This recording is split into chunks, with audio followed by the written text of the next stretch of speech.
not being studied more. Yeah. So where does it originate and what does it? Cannabis? Yeah. What does the local people use it? Oh, that's a good question. Fiber, right? Wasn't it? I mean, it's a North American plant.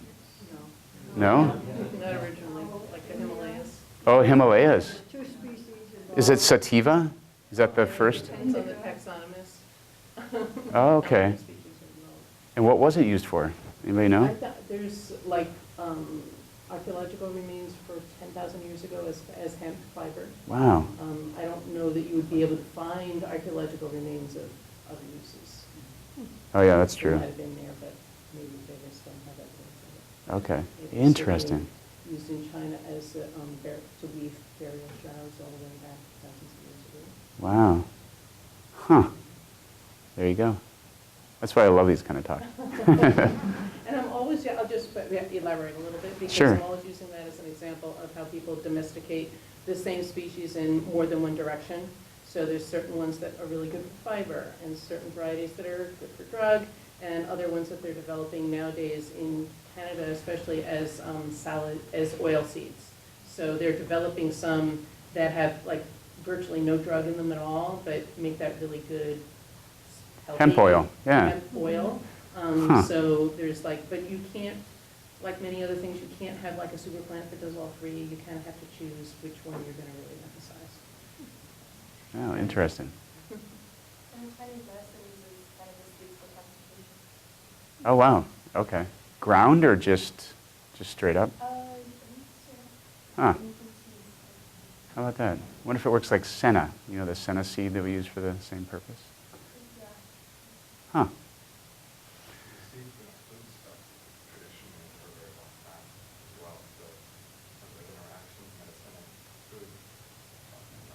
Oh, yeah. Yeah, that's true. Huh. Yeah. I was wondering, your talk seemed to be very plant-focused. What about like the fungi? I saw cordyceps and there was some adaptogens. There are a lot of other really, really interesting fungi. Yeah, I'm glad you brought that up. So, I mean, I call this traditional medicine is modern medicine, but all I talked about was plants. You know, all the different aspects of traditional medicine from, you know, physical healing methods to acupuncture. I mean, there's so many other elements to healing. And in integrative medicine, we talk a lot about mind-body medicine and the interaction between the healer and the patient. And so putting that in context, and then also branching out, pun intended, from plants to fungi. Yeah, I mean, I didn't have a chance to go into all those. But the medicinal mushroom, if you want to check out a really interesting website, fungi.com, fungi.com. Out of Olympia, Washington, there's this guy, Paul Stamets, who's fascinating. He grows fungi and everything. I've seen it growing on like recliners, you know, that were thrown out into like garbage. So he took it and he grew fungi all over it. And the turkey tail mushroom he harvested from a recliner that otherwise was going to go into the landfill.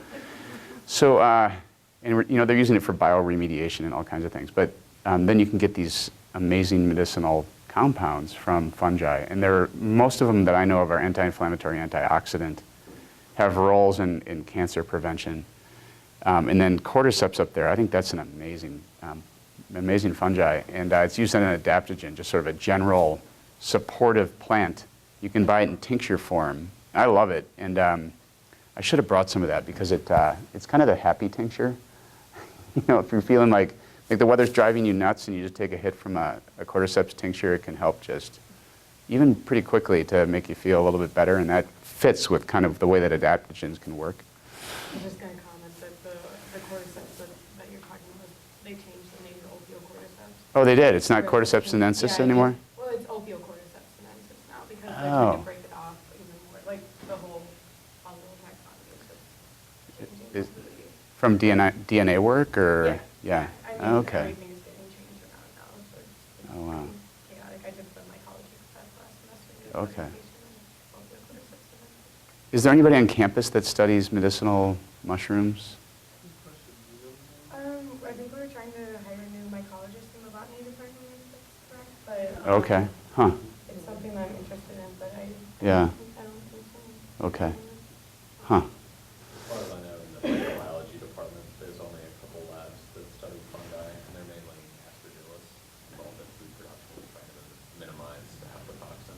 Right. But as far as medicinal fungi. Not so much? Okay. Huh. Yes? I'm curious to hear your thoughts about regional relevancy in healing.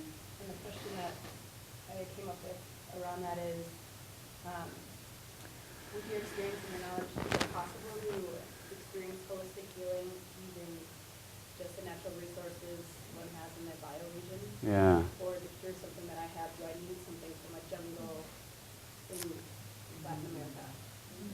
Yeah, I think that's a really great question. And it came up yesterday in Eve's class also, in this whole Wendell-Berry kind of bioregional approach to crops and eating locally and could we heal locally. I mean, probably we don't know too much, but I guess the way I look at it clinically is sometimes I can find an interesting mechanism of action and a nuance to a plant from a plant that's not from my area that then kind of broadens out what I have to offer somebody.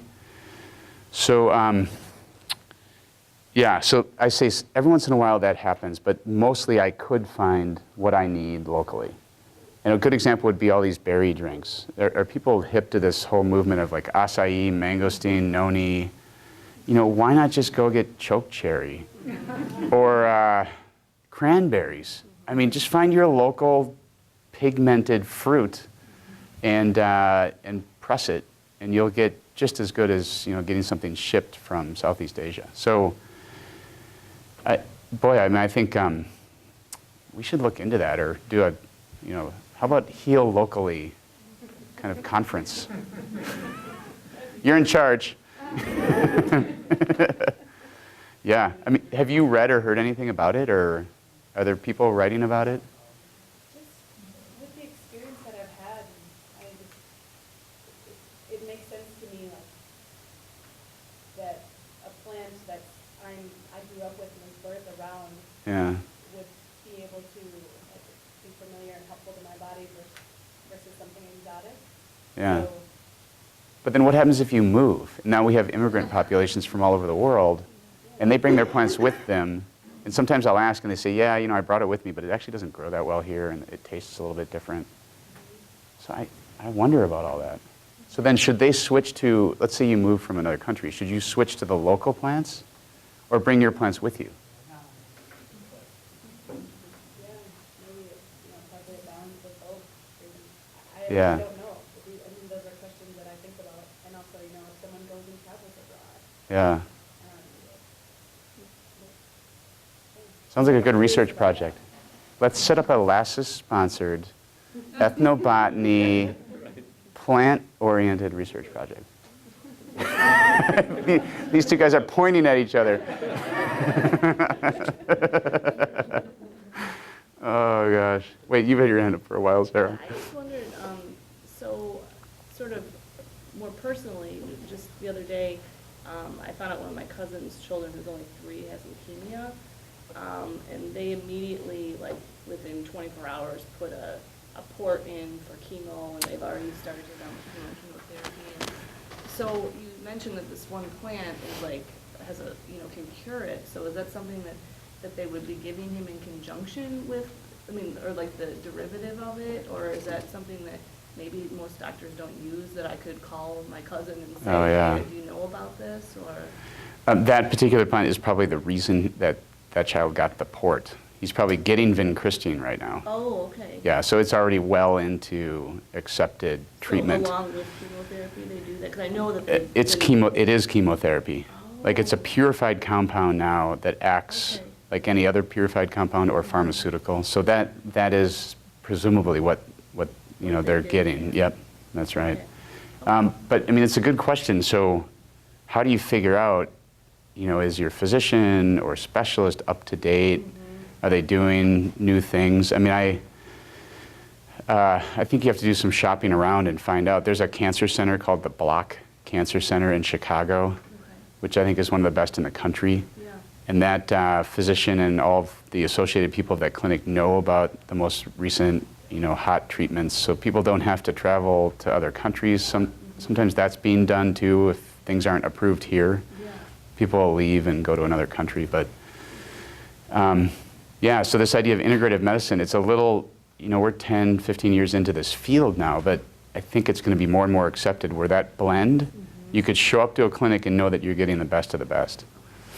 Yeah, welcome. Yeah, Lori. I just want to go on record as saying that I'm super delighted that UW-Madison Medical School has hired someone who's looking at Oh. plans. I mean, I think, maybe I'm showing my age here, but I think that's pretty exciting. Oh yeah, thanks. Yeah, I'm glad that at least family medicine and the med school took that leap. But they've been doing a little bit. Bruce Barrett, who's studied echinacea here on campus for probably 8 years or so, he's been great. I think this is all his fault. No, he's been definitely a leader in that field. Yes, ma'am. My question is related and partially to your question. How our problem of time harvesting is being addressed? Because even for example from the properties of wine, even on the same slope, so only the little portion will have a quicker concentration, 10 to 12 minutes and all this. Sure. And the different healers are very careful.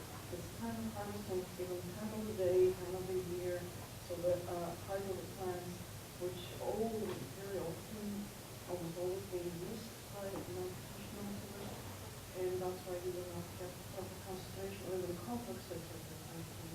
How is being addressed in Western approach? Yeah, sure. I mean, if you think about the Western approach, so herbal medicine is being done in the U.S., I think you have to know your source. And is there an herbalist or medicinal expert on staff at a particular company that's doing the harvesting, the planting, the cultivating?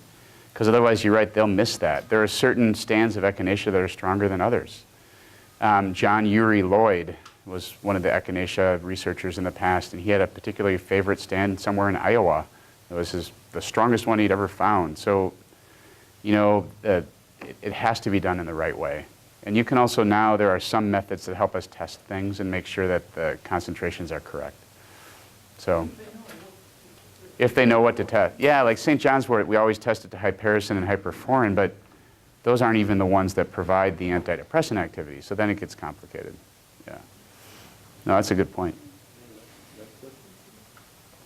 I had a comment about local sources and knowledge of herbalism. Oh, yeah. And there is a Wildwood Institute in Oh, yeah. town, and she has worked with local stuff and local Native American healers Oh, good. quite a lot, and has some pretty amazing skills to offer. Thank you for bringing that up. And as part of the herbal team, I'm a little bit more recently arrived here, about a year now, but when I did this talk for GHC recently, we had a bunch of naturopath doctors in the audience, and then there was somebody that owned an herbal medicine company from the Madison area. So, I mean, absolutely, we need to draw on that community pharmacy. I call them on the phone all the times. I think they're irritated by me. Like, hey, do you have this? What are you doing? You're like, you again? So, trying to really tap into what's going on in the area is a good idea. Yeah. I have a question based on going forward in terms of regulations of herbs. I know they're really cracking down in some places. Like in Ohio, traditional Chinese medicine, people who practice TCM aren't able to prescribe herbs anymore. And I don't even know where else that's happening. Oh, wow. It seems like a big crackdown. So I'm wondering, do you have any idea, what, going forward, how we can protect these traditional herbalists? Because there's not really a regulatory Yeah. certification or anything in prescribing herbs. So do you know what the latest is? How do we? There's two. So all herbs are considered food by law. They're not considered drugs. So that means that you don't need a prescription to buy them. And they're actually being monitored more like food. So now plants that make herbal products have to be up to a certain level of GMP, we call it, good manufacturing practices. So there's the production side, but then the actual practitioner side, the American Herbalist Guild is trying to certify people and give them a registered herbalist. So I mean, probably, you hate to see this happening, right? Because you're going to lose some people who don't want to go through the certification, who have all this great knowledge. But I mean, probably in the legal world, what's going to happen is there'll be licensure in every state, and then people have to get a certificate, which may or may not be the American Herbalist Guild, might be another group.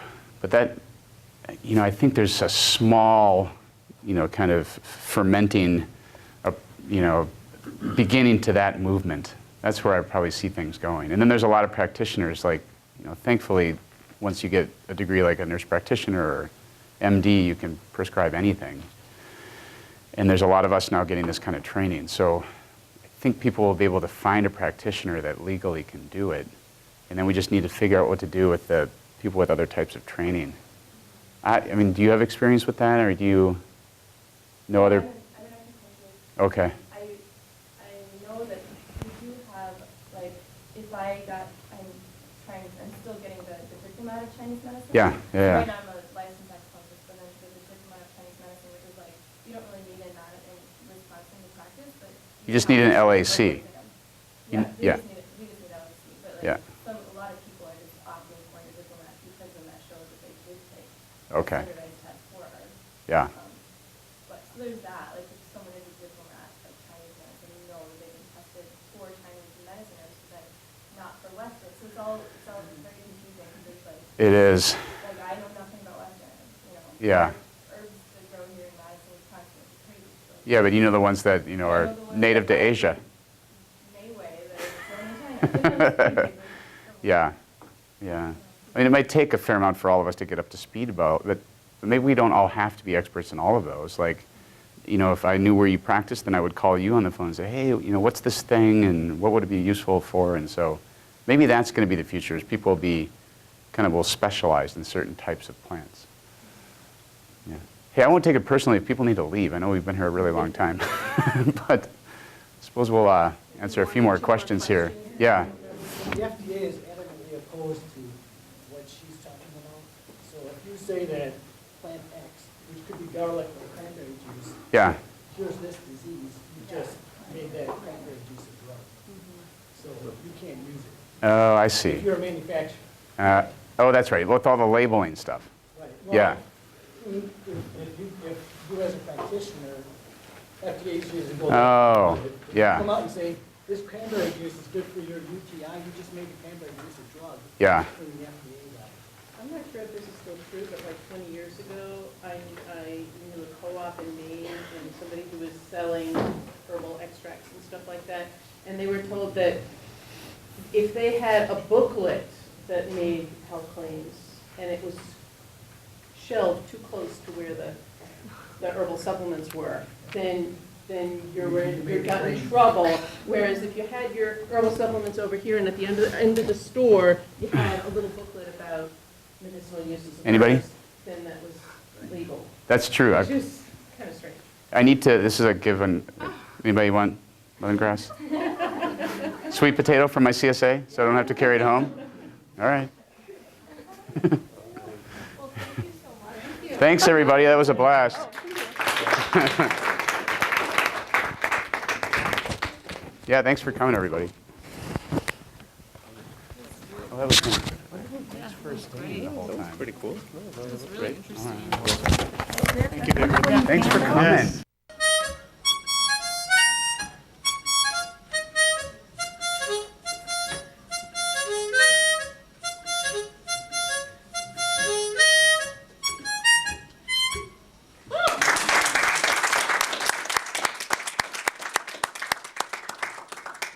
I've only got one more to do, and then I'm going to be handing the mic back over, so.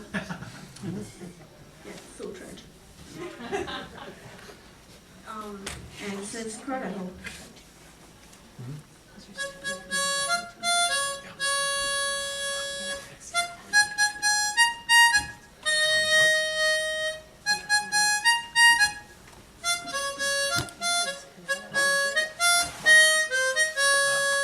You get a line, I'll get a bowl, honey. You get a line, I'll get a bowl, man.